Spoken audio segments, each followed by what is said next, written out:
بسم الله الرحمن الرحيم الحمد لله رب العالمين والصلاة والسلام على سيد المرسلين وعلى آله وصحبه أجمعين أما بعد فقد قال الله تعالى في القرآن المجيد لقد كان لكم في رسول الله أسوة حسنة لمن كان يرجو الله واليوم الآخر وذكر الله كثيرا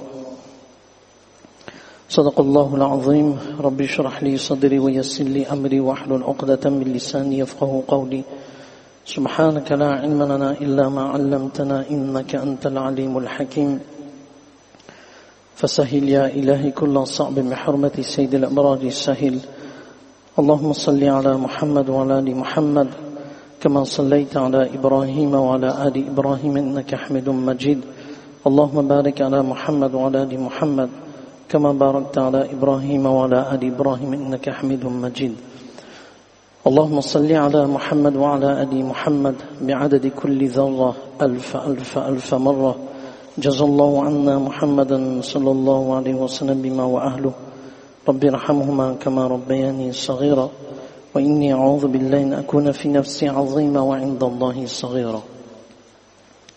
Toutes les louanges appartiennent à Allah subhanahu wa ta'ala, le tout clément, le tout miséricordieux, celui qui nous a accordé la meilleure et la plus grande des richesses, le iman, la kalima la ilaha illallah, Muhammadur Rasulullah sallallahu alayhi wa sallam.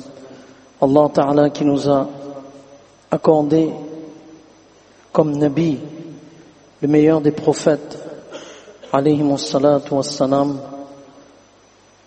en la personne de Rasulullah sallallahu alayhi wa sallam. Parmi les étiquettes de jour de Jumu'ah, d'envoyer en abondance les prières et les salutations sur Rasulullah sallallahu alayhi wa sallam, action facile mais extraordinairement méritoire auprès d'Allah subhanahu wa ta'ala. Qu'Allah subhanahu wa ta'ala fasse qu'on garde toujours à l'esprit que le meilleur enseignement qu'Allah subhanahu wa ta'ala il nous a donné, c'est l'enseignement de Rasulullah sallallahu alayhi wa sallam. Et parmi ces enseignements, Rasulullah sallallahu alayhi wa sallam, pour différentes situations, Rasulullah sallallahu alayhi wa sallam nous a montré différentes invocations, ce qu'on appelle les doigts masnoun. Les doigts masnoun constituent, parmi les objectifs des doigts masnoun, il est important de savoir que les doigts masnoun permettent la réforme du cœur, c'est-à-dire de renouer le contact avec Allah subhanahu wa ta'ala d'une façon constante, d'une façon régulière. Ce lien avec Allah subhanahu wa ta'ala, il est important. D'avoir la ferme conviction que le bien et le mal ne viennent que d'Allah subhanahu wa ta'ala, celui qui contrôle toute situation. C'est Allah subhanahu wa ta'ala. L'être humain, il fait l'effort. Le résultat n'appartient qu'à Allah subhanahu wa ta'ala. Donc, cela permet la réforme du cœur. Et automatiquement, cela permet de renforcer notre conviction, notre iman. À travers les doigts masnoun, le iman, il est toujours boosté. Il est toujours en bonne forme pour pouvoir vivre dans n'importe quelle situation de notre existence. Et bien sûr, les doigts masnoun permettent l'augmentation des récompenses. Parce qu'on a mis en pratique un enseignement de Rasulullah sallallahu alayhi wa sallam, notre bien-aimé Rasulullah sallallahu alayhi wa sallam, qu'Allah subhanahu wa ta'ala aime tant. Le fait de mettre en pratique, Allah subhanahu wa ta'ala, il accorde à tout cela une énorme récompense. Et à travers les doigts masnoun, on connaît une élévation du rang. Notre statut grandit auprès d'Allah subhanahu wa ta'ala. Parce qu'Allah subhanahu wa ta'ala, il voit, il connaît que notre priorité c'est le din. Et les doigts masnoun constituent un moyen de rester toujours en contact avec le din. Que la solution, la réussite de notre vie, quelles que soient les situations, c'est dans le din. Et les doigts masnoun permettent de revivifier cette conscience, qu'elle soit toujours fraîche, cette conscience, que le din est synonyme de succès. Et bien sûr, les doigts masnoun apportent une protection, un bien-être pour nous, ici même, dans notre vie de tous les jours, ici-bas, avant de connaître une protection dans l'au-delà. Et nous allons voir une invocation vitale et nécessaire. Nous allons comprendre pourquoi elle est vitale et nécessaire, cette invocation. Sa'ad ibn Abi Waqqas, radiyallahu anhu, lui, il s'assurait que chaque membre de sa famille puisse mémoriser et mettre cette invocation en pratique. Exactement dans les ahadiths, il est mentionné exactement comme un professeur. Il accorde de l'importance et il déploie un effort constant pour que l'élève, l'enfant puisse commencer à écrire. Si l'enfant ne sait pas écrire, le professeur il va tout faire. Et c'est ce qui est écrit dans les ahadiths de Rasul. Sa'ad ibn Abi Waqqas, radiyallahu anhu, il a accordé une telle importance à cette invocation,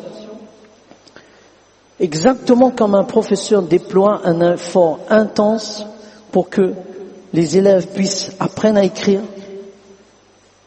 C'était ça, Sa'ad ibn Abi Waqqas, radiyallahu anhu, concernant cette invocation.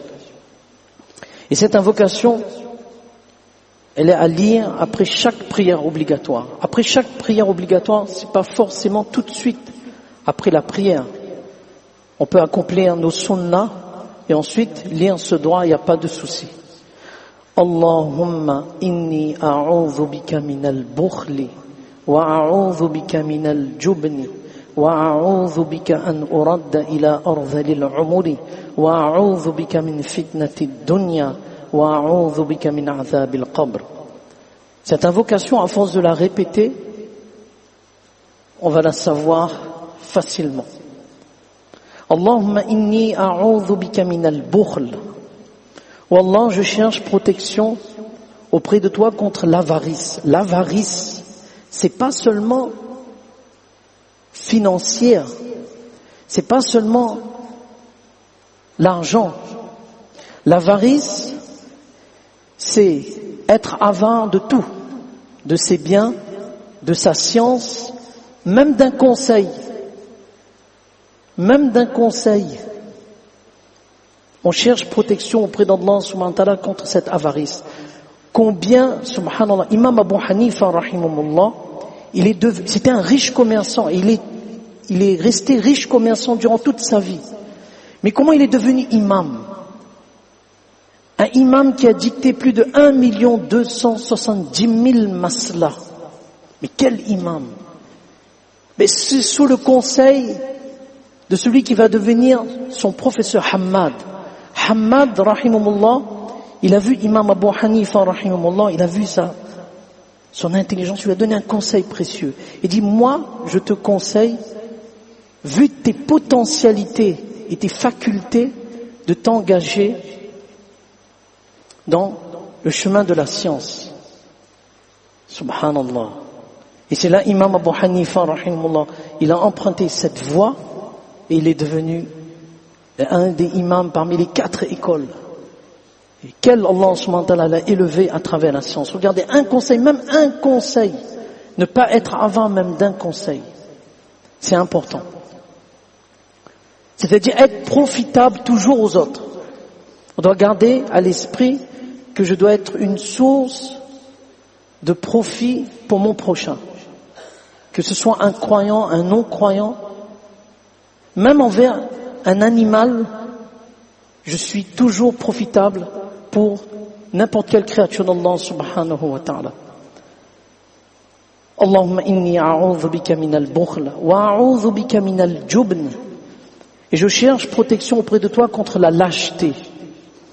Nous allons voir que les protections qu'on demande à Allah subhanahu wa ta'ala sont d'ordre de très grande importance. Très grande importance. La lâcheté, Une des significations de la lâcheté ici veut dire être éprouvé dans sa religion, l'islam, concernant son identité, parce qu'il est musulman, et par manque de courage dans cette épreuve, il abandonne l'islam. Na'udhu billah, Allah subhanahu wa ta'ala nous protège. Donc il y a ici une protection contre le fait de rejeter l'islam et de quitter ce monde sans iman.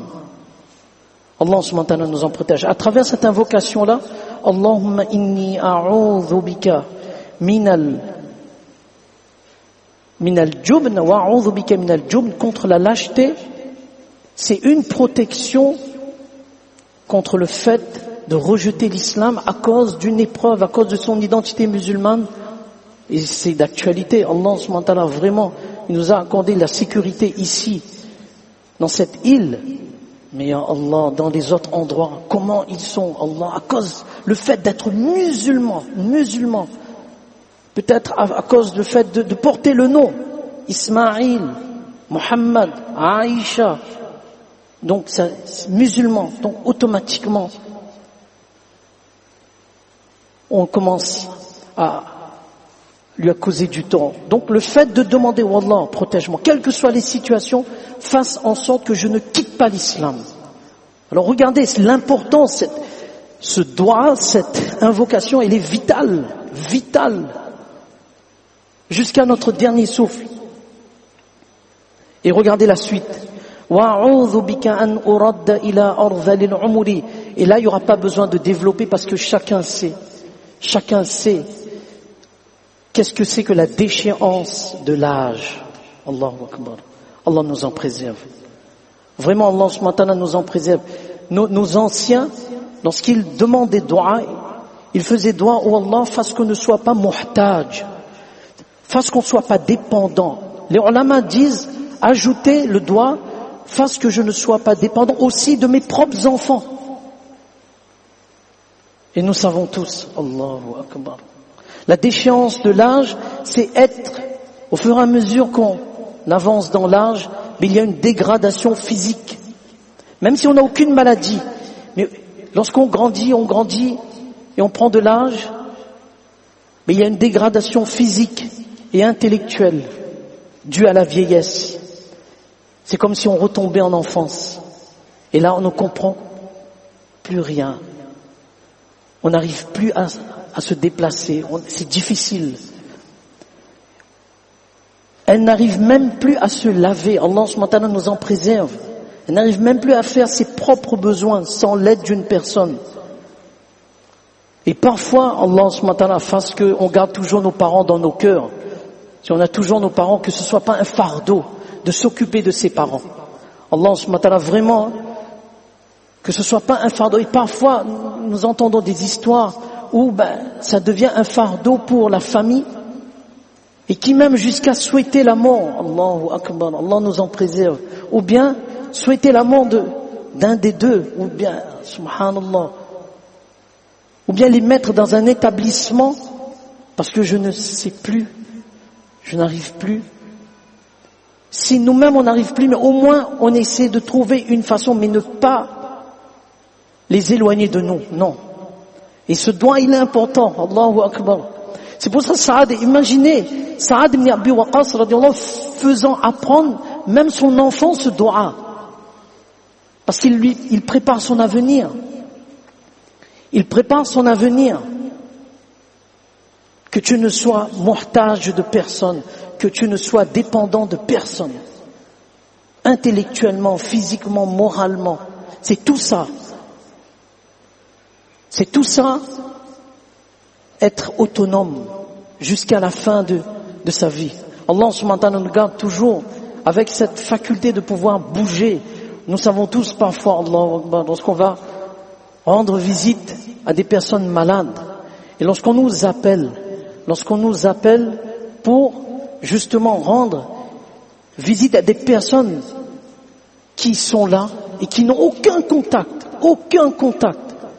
Et là, on va dans ces établissements, et lorsqu'on voit la personne et qui nous raconte sa vie et l'agissement de ses enfants envers cette personne, envers papa ou maman, On n'a pas de mots. On n'a pas de mots. On n'a pas de mots. Il n'y a que des larmes qui s'expriment. Allahu Akbar. Qu'est-ce qu'on peut leur dire? Faire doigt pour ces personnes. Donc tant qu'on a encore papa, maman, de bien les occuper, de faire le khidmat, parce que c'est nous qui allons gagner tout. Même si papa, maman se trouvent loin, mais au moins de téléphoner, papa, est-ce que tu vas bien? On prend le doigt, wallah. La réussite des savants, la réussite des personnes, elles vous disent, lorsqu'elles ont bien la tête sur les épaules, elles vous disent que tous les matins, mon papa, tous les matins, ma maman, il lève le doigt et dit protège mon enfant. Protège mon enfant qui est dans tel endroit. Protège mon enfant qui est parti travailler dans tel endroit. Donc, demander la protection contre la déchéance de l'âge, c'est capital et c'est vital pour que Allah subhanahu wa ta'ala ne nous fasse pas muhtaj de nos propres enfants, qu'on soit toujours autonome. Et que ça ne devienne pas un fardeau pour la famille. Allahu Akbar. Ce sont Rasulullah sallallahu alayhi wa sallam, lorsque Khadija radiallahu anha, lorsque Rasulullah sallallahu alayhi wa sallam reçoit la première révélation, quelle tâche immense, quelle responsabilité attend Rasulullah sallallahu alayhi wa sallam. Sur ses épaules repose la responsabilité de toute l'humanité. Mais regardez qu'est-ce que Khadija radiallahu anha dit à Rasulullah sallallahu alayhi wa sallam pour le consoler. Kalla la yukhzika Allahu abada. Jamais Allah subhanahu wa ta'ala va te déshonorer. Pourquoi? Parce que ta bienveillance envers chaque créature, elle est là. Tu aides les pauvres. Tu subviens aux besoins des nécessiteux. Tu aides les veuves. Tu es quelqu'un de serviable, de sociable. Rasulullah sallallahu alayhi wa sallam nous montre comment agir envers nos parents, envers la famille, envers tout un chacun. De prendre ses parents et lorsqu'ils sont arrivés, s'ils sont arrivés dans cet état-là, de ne les pas rejeter. Au contraire, de les accompagner, de les prendre par la main. C'est pas un déshonneur, au contraire, c'est un honneur. C'est un honneur de prendre la main de son papa et de marcher, de l'amener. C'est un honneur de prendre la main de sa maman et de l'aider. Subhanallah, le doigt qu'on obtient derrière ça, Allahu Akbar. Et donc cette protection, et lorsqu'on va lire ce doigt, et Allah subhanahu wa ta'ala, il voit comment on agit envers nos parents, Allah subhanahu wa ta'ala, sans aucun doute, il va nous protéger contre cette déchéance de l'âge où on perd toutes les facultés. Parfois la faculté de la parole, la faculté physique, la faculté de toute faculté, on n'arrive plus. Et c'est une protection énorme, énorme, subhanallah. Ce doigt, il est important, subhanallah. Contre l'avarice, on vient de voir, c'est quoi l'avarice? C'est pas seulement en bien. La lâcheté, on vient de voir, la déchéance de l'âge, l'épreuve de ce monde. Je cherche protection auprès de toi contre l'épreuve de ce monde. Dans le commentaire de ce hadith, par un autre hadith, le narrateur dit, l'épreuve de ce monde, la plus grande épreuve sur cette terre qui puisse exister, Allah subhanahu wa ta'ala nous en préserve, et quelle sera quelle sera la prochaine génération, les futures générations, quelle sera leur situation? C'est l'épreuve de Dajjal, l'épreuve du faux Messie. C'est la plus grande épreuve, l'épreuve la plus terrifiante qui puisse exister, et qu'Allah subhanahu wa ta'ala va éprouver tout un chacun. Et comme on vient de le voir, comme on l'a toujours répété, notre succès, notre réussite, contre n'importe quelle épreuve, et surtout celui de Dajjal, réside dans notre retour vers Allah, dans notre pardon envers tout ce qu'on a pu faire. On demande pardon à Allah subhanahu wa ta'ala. Wallah, c'est notre attachement au din, à notre réforme intérieure, extérieure, tout ça. Parce que l'épreuve de Dajjal, chaque prophète, alayhi salatu wassalam, il a demandé protection contre Dajjal. Chaque prophète a eu une pensée pour notre communauté, subhanallah. Parce que, tout en sachant que l'épreuve de Dajjal, c'est uniquement la communauté de Rasulullah sallallahu alayhi wa sallam qui va la connaître. Et cette épreuve-là, Allahu Akbar, tout est dans le visible. Tout est dans le visible. Dajjal, c'est ça. La première qualité du croyant, alladhina yu'minuna bil ghaib, renforcer l'invisible. Et renforcer l'invisible passe par la pratique des bonnes œuvres et en restant loin des interdits. Parce que Dajjal, tout sera dans le paraître. Et nous voyons dans la vie de tous les jours comment le paraître, au détriment de l'être, prend la place sur notre bien-être. Et qu'est-ce qui se passe? On n'est plus dans la bonne direction. On nous fait penser qu'on est dans la bonne direction, mais on n'est pas dans la bonne direction. Et en un clic, parfois en un clic, on perd iman. On perd tout. En un clic, on perd tout. Le chemin, il est déjà tracé pour Dajjal, il est déjà tracé. Il ne reste plus que son apparition. Et il est bien là. Il est bien là. Ne regardez pas derrière, il n'est pas derrière. Hein. Il est bien là. Il est sur une île. Ne recherchez pas l'île, s'il vous plaît. Ne recherchez pas l'île. Personne ne nous connaît. Personne ne nous connaît. Le seul compagnon qu'il a vu, c'est Tamim Dari, radiallahu anhu, qui est devenu musulman par la suite, qui était d'une autre confession. Et ensuite, il est devenu croyant. Subhanallah. Et cette épreuve de Dajjal, elle est terrible. Allah subhanahu wa ta'ala nous en préserve. Quelle sera la gêne? Ya Allah. C'est pour ça, Surah Kahf, tous les vendredis, les 10 premiers versets de la Surah Kahf avant de dormir, les 10 derniers versets de la Surah Kahf, toutes les nuits, tous les soirs avant de dormir, les 10 premiers versets, c'est pas seulement le vendredi, on lit toute la sourate, alhamdulillah, mais chaque nuit avant de dormir, 10 premiers versets de la Surah Kahf et les 10 derniers versets de la Surah Kahf, constants. Et demander doigt Allah subhanahu wa ta'ala, et ce doigt-là, cette invocation-là, elle est, à travers l'explication, on ne peut plus se dire que je passe à côté de cette invocation, non. Moi-même je l'ai apprise, donc tout le monde apprend, on est un étudiant jusqu'à notre dernier souffle. Et la dernière protection, je cherche protection auprès de toi contre le châtiment de la tombe. C'est la première étape vers l'au-delà. Cette première étape, elle se passe facilement. Inch'Allah ta'ala, tout se passe facilement après. C'est la première étape pour l'au-delà. Donc l'épreuve de la tombe, rechercher protection contre les épreuves de la tombe, les châtiments de la tombe, c'est tous les jours, Inch'Allah ta'ala. Donc, à travers cette invocation vitale et nécessaire qu'on doit lire une fois après chaque prière obligatoire. Allahumma inni a'udhu bika minal bukhli wa a'udhu bika minal jubni wa a'udhu bika an uradda ila arzalil umri wa a'udhu bika min fitnati dunya wa a'udhu bika min azabil qabr. C'est rapporté par Imam al-Bukhari rahimahullah. Allah subhanahu wa ta'ala nous donne tous la compréhension de ce qu'on vient de dire. Donc, Inch'Allah, à lire une fois après chaque prière obligatoire. Après la salat de Jum'a, donc cette feuille, elle sera distribuée.